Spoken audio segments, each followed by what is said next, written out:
On behalf of Wiper Patriotic Front, allow me to make the following statement for immediate release. Dated today, the second day of September 2025. A very good afternoon to all of you, and we thank you for joining us today at Wiper Patriotic Front headquarters. First, on behalf of the party, we extend our sincere condolences to the family of Stephen Katumbu, one of our long-standing members, staffers, who unfortunately lost his son due to illness. We will stand with him and the rest of the family at this very difficult time. Secondly, our rebrand, we launched a 5-day challenge in mid-August, calling on all creatives, especially our Gen Z talent, to help design the new logo for the Wiper Patriotic Front. This challenge had an overwhelming response from within and outside Kenya.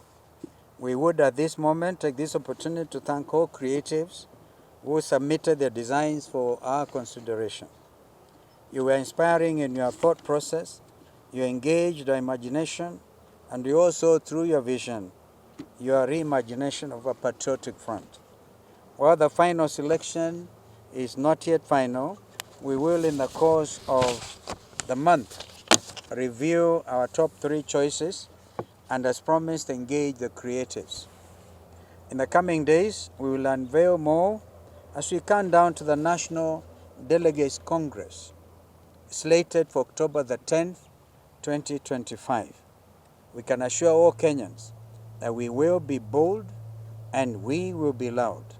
This party will set the pace for the next general elections in 2027. Fellow patriots, there is something fundamentally wrong with the state of our nation under the existing regime. Scandal after scandal and attempts to sell off Kenya's crucial infrastructure on the cheap are the modus operandi of this disgraced regime. This is the reason why Kenyans from all corners of our country simply have hashtag one term as their number one agenda. Shall I repeat one term? One term. One term. One term. One term. One term. Education, for example, is in shambles from primary through to the university. Pupils are being sent home for lack of school fees because of this government's perpetual failure to release capitation funds to schools on time. In the case of the universities, students have received SMSs indicating that their accounts have been credited, only to be turned down on the date of admission. This false information is cruel on Kenyan families, but is the unfortunate methodology of the Ruto regime. This must come to an end. Basic education is a constitutional right that the previous regimes have honored. Why is Ruto not able to continue with this? Where is our money? Capitation must be released today, not tomorrow. University funding must also be made available to all our universities. Mr. Ruto, please stop playing with Kenya's future. Ladies and gentlemen, less than a year since its controversial formation, the Social Health Authority, SHA, continues to frighten in its sheer propensity and appetite for fraud. The 10.6 billion shillings was embezzled to non-existent hospitals and fake patient files, while legitimate hospitals, many of which were founded by missionaries and faith-based groups years before our independence, were forced to close due to unpaid genuine claims. This is inexplicable. To compound the already unexplainable, a non-competitive contract worth 104.8 billion shillings was illegally awarded to a consortium of a dubious nature. Remember, you have said before, this was part of the Adani deals. The contract, which lacked a clear scope of definition, also deliberately handed the ownership of digital healthcare system to this consortium instead of SHA. In fact, we are told the SHA is supposed just to pay, just visit half your house and sit there. They actually have absolutely nothing to do. They just have to report to Mr. Duale's office. If this isn't the definition of systemic or endemic corruption, ladies and gentlemen, what else is it? As the WPF, we put this repressive, oppressive, and excessive regime on notice. Corruption in the healthcare sector is a slow genocide, plain and simple. As the government in waiting, we will insist on the perpetrators being tried for crimes against humanity. This rot is not just limited to the healthcare sector. The e-citizen government platform for handling public funds is a haste, literally another fraud. This digital impunity and operational opacity must come to an end.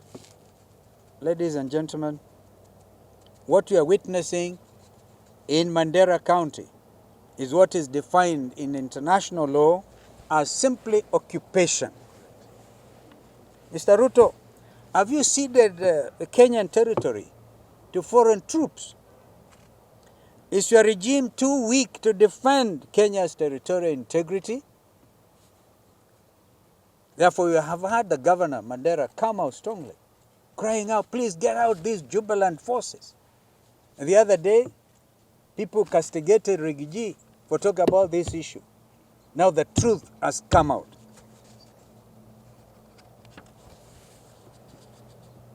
This occupational mentality is equally evident in respect to the East African Portland Cement Company and this party and the community of people of Machakos County, and indeed the whole county, are watching in dismay as they try to sell for a song the East African Portland Company. The same, of course, the people in Kajiado.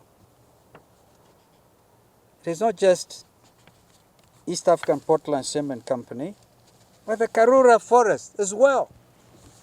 Karura Forest evokes very serious emotions.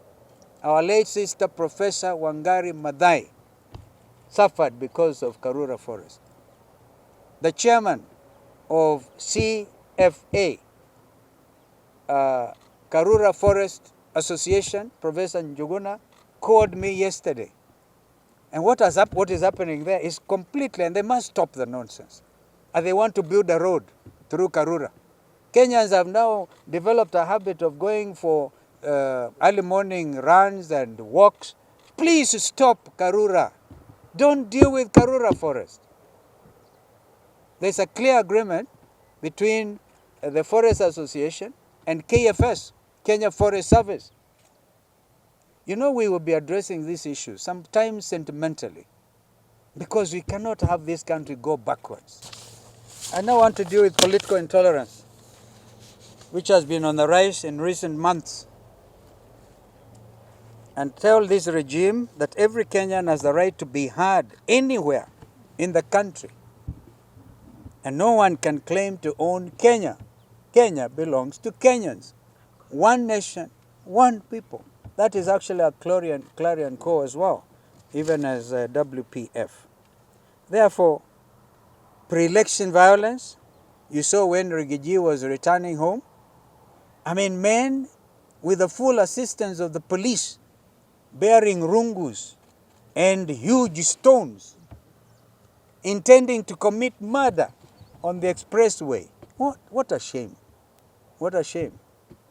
If Rigiji had not changed the car that was in, they would have dropped that huge rock on the screen. What would have happened? We saw this again in Mbeere North yesterday.